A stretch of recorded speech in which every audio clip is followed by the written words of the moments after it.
Well, hello everybody. Welcome to our next video in the viewer questions series from across the country. And today we are here with Lisa down in North Carolina.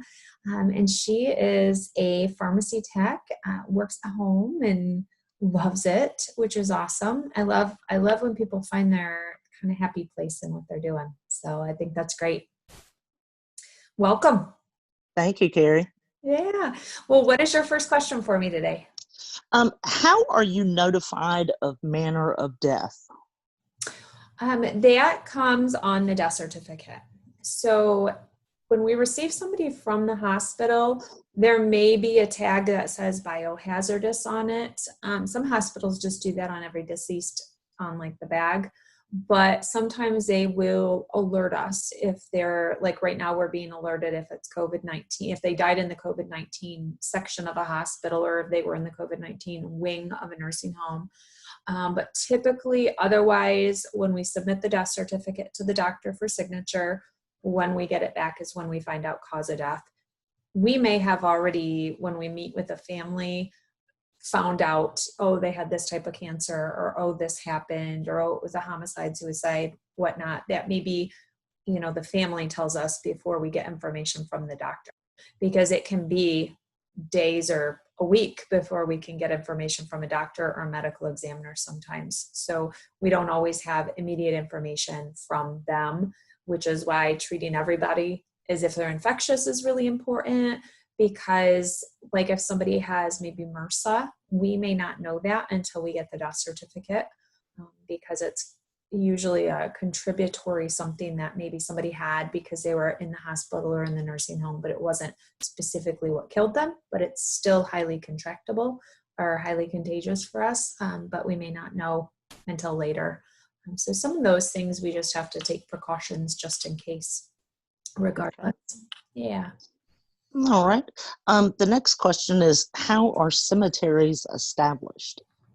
Oh, is this the wheelhouse question you were asking? Yes. I told Lisa I get a little nervous right beforehand, just in case somebody's gonna catch me up. So it used to be that, they used to be graveyards that were established by the churches in this space.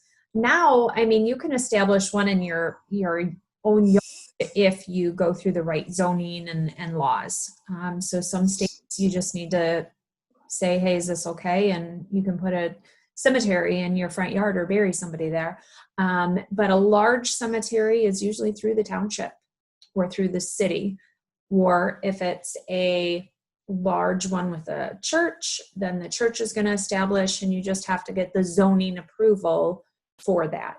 Just like you would if you built a barn or anything, you're essentially building that ground space into something technically. And so you just need it to be approved for that, because it never again will be able to be something else, where a barn could be tore down and maybe sold to commercial or agricultural or somebody else, and that zoning could change. But a cemetery, once it's a cemetery zone, that's it. It can't be changed because there's, individuals there. It takes a lot of funding. I had heard this is one area that I'm going to have to educate myself a little more. So maybe you did hit me outside my wheelhouse a bit, but I know that one church had told me they looked into putting in a cemetery, but they had to get such a huge insurance policy, because just think about, if you put in a cemetery, you start burying people there, and then the church closes. What is going to happen to that property? Because that business that is running the property no longer exists. So then the state has to come in, or the county or the city or the township or whatever has to come in to maintain that property. So they need funds to do that. And the way they get those funds is then through that insurance policy or whatever, I don't know what kind of policy it would be, but through that policy to then help with the perpetual care of that space so that it can forever be maintained in some way. Mm-hmm. So I'll have to look into that more, like how a cemetery, like a normal cemetery starts, that's maybe not attached to a church or, in your backyard. Okay. And my last question is, Is embalming dictated by religion?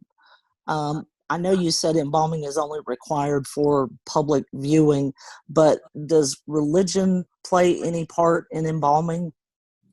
Not for embalming, but anti-embalming. So there are laws, or not laws, there's religions that have rules that you cannot be embalmed. There cannot be any fluids removed from your body. There cannot be any invasive measures done. Same with surgical or medical intervention. Same with the funeral home. So like with Muslim individuals, like if there was a female Muslim woman that had died and came in, I'm not allowed to basically touch her and move her and do things to her at all. Members of her group, members of her Muslim community are the ones to come in to wash her, to wrap her, to handle her in pretty much any way. And it needs to be the female staff that are, going on the removal if possible and, moving her around in the funeral home. If there is female staff, same with males. Like I cannot attend the funeral. I cannot handle the individual or be there when they do the bathing. But, that is one religion that there is not embalming. We do not do those type of things to prevent decomposition and such because of religion, and they bury by sundown. And so, it's a very quick process regardless.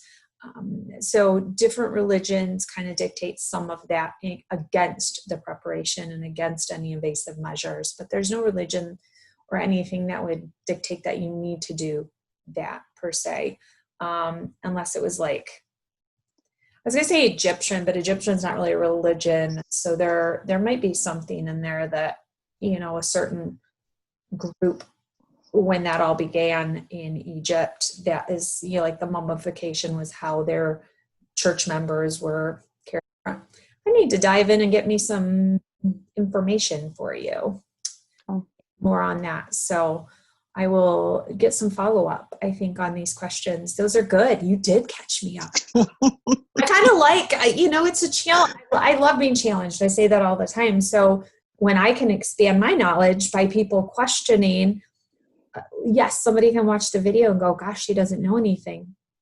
But, 415 videos later, I definitely have a skill set here, or knowledge set, but there is so much to know about this business because there's all these little nuances. And so it's great to dive into the nuances. And like with cemeteries, like I do enough work with them and it's part of our business, but it's not my specific wheelhouse.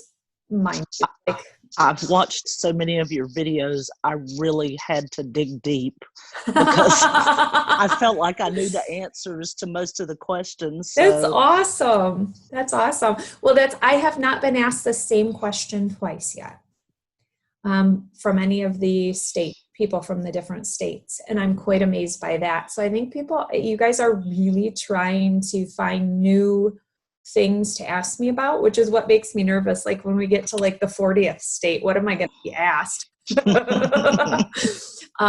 no, I think that's good. I'm trying to now my wheels are spinning where, who could I call and who could I email right now? And after we get off our video to ask about some of these. So I'll probably have a follow up to your video and I'll probably have to put hey, here's what I learned segment in here as well. So I think this is great. That's awesome. Well, good. Well, thank you, Lisa. I appreciate the questions. These were really good. And thank you. You're welcome for joining us. And we'll watch for the follow-up to this with the additional information for you so I can kind of fill up the question bucket there. All right. Cool. Well, I appreciate you. Thanks, everybody. Bye. Thank you. Bye-bye.